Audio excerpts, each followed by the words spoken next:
Carta aos Judeus Messiânicos, capítulo 2, conhecida como Carta aos Hebreus.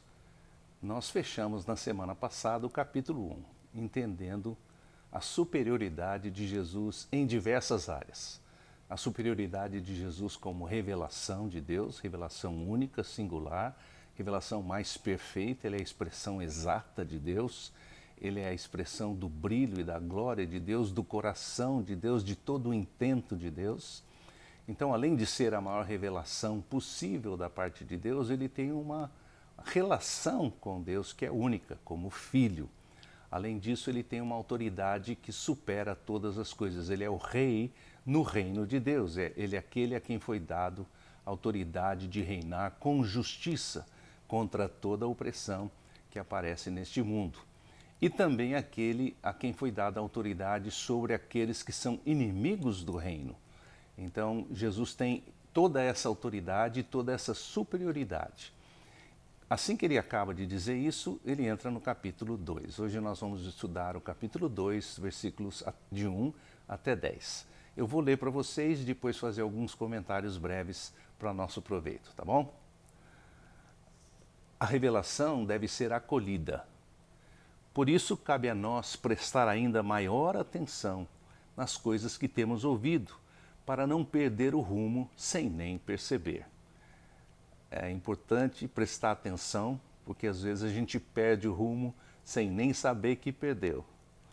Porque se a palavra revelada através dos anjos era tão séria que cada obediência e infração trazia justa punição como resultado, imagine a consequência de se rejeitar a enorme salvação que temos recebido e que inicialmente foi proclamada pelo próprio Senhor e depois foi confirmada por todos que a receberam.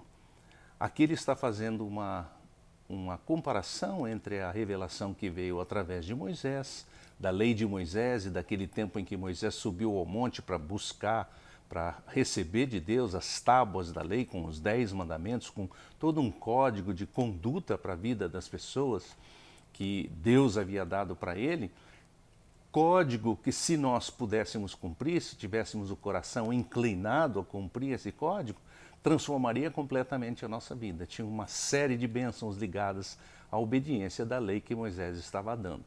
Mas, ao mesmo tempo, como o nosso coração é enfermo e a gente não consegue cumprir aqueles mandamentos como foram dados, havia uma série de punições e tristezas que viriam pela desobediência das coisas que Deus tinha nos dado, nos recomendado para viver.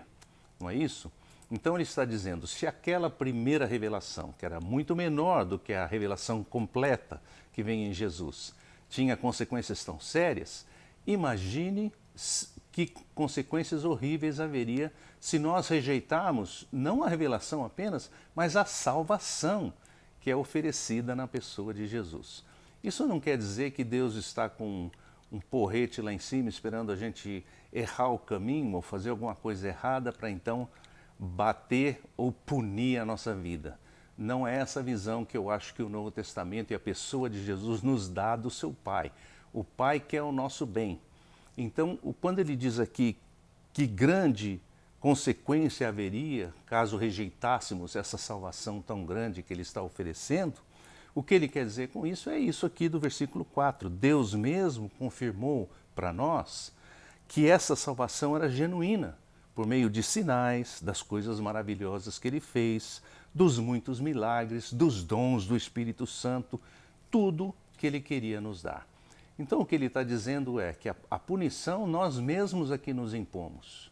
Não é Deus que quer nos punir, mas é nós mesmos que nos punimos quando rejeitamos o que ele quer nos dar. Entende? Então Deus quer nos dar a sua salvação.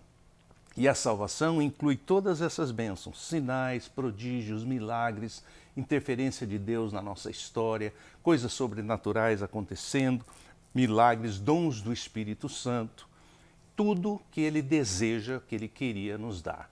Quando rejeitamos a salvação que há em Jesus, nenhuma dessas coisas podem chegar até nós, não é mesmo? Então é uma grande perda para o nosso lado. Não é uma punição no sentido de que Deus está nos punindo, mas é uma punição no sentido que estamos perdendo uma bênção muito grande. Depois ele continua dizendo assim, porque ele já falou dos anjos anteriormente, agora ele vai voltar à questão dos anjos aqui. Ele também diz: também não foi aos anjos que Deus deu a autoridade sobre o mundo que ainda está por vir e do qual estamos falando. A quem Deus deu autoridade sobre o mundo que há de vir? Se você se lembra de Jesus conversando com os discípulos, ele pergunta para eles assim: ou vocês não sabem que vocês hão de julgar o mundo todo? Né? Então, essa autoridade foi dada aos homens, na verdade. Ele diz assim: mas em algum lugar está escrito, alguém deu esse testemunho. O que é o homem para que você se importe com ele? Os seus descendentes, para que você se preocupe com eles? Porque ele foi colocado um pouco abaixo dos anjos. Quem? O homem. E recebeu uma coroa de glória e de honra, e recebeu o domínio sobre as obras das mãos de Deus. Então ele está dizendo aqui: Deus não deu aos anjos a autoridade para governar o mundo que há de vir, mas deu aos homens. Tudo foi colocado debaixo dos seus pés. Isso quer dizer que nada ficou de fora. Nada que não esteja debaixo do seu domínio. Claro, se tudo foi colocado debaixo dos pés dele, não tem nada que não esteja debaixo dos seus pés, ou seja, debaixo da autoridade dele. Hoje, todavia, ainda não vemos todas as coisas no seu devido lugar. Obviamente, nós não vemos ainda esta posição de autoridade da raça humana. Deus criou o homem para que ele fosse regente com ele, governasse com ele, tivesse domínio sobre as obras das suas mãos. Mas ele diz assim, como nós também podemos perceber, só abrindo o jornal e lendo: hoje, todavia, não vemos as coisas no seu devido lugar. As coisas não estão assim. O mundo está mais de ponta cabeça do que realmente no seu lugar. Mas vemos Jesus colocado um pouco abaixo dos anjos por causa do que sofreu em sua morte. E já o vemos coroado de glória e de honra, porque pela graça de Deus ele experimentou a morte em nosso lugar.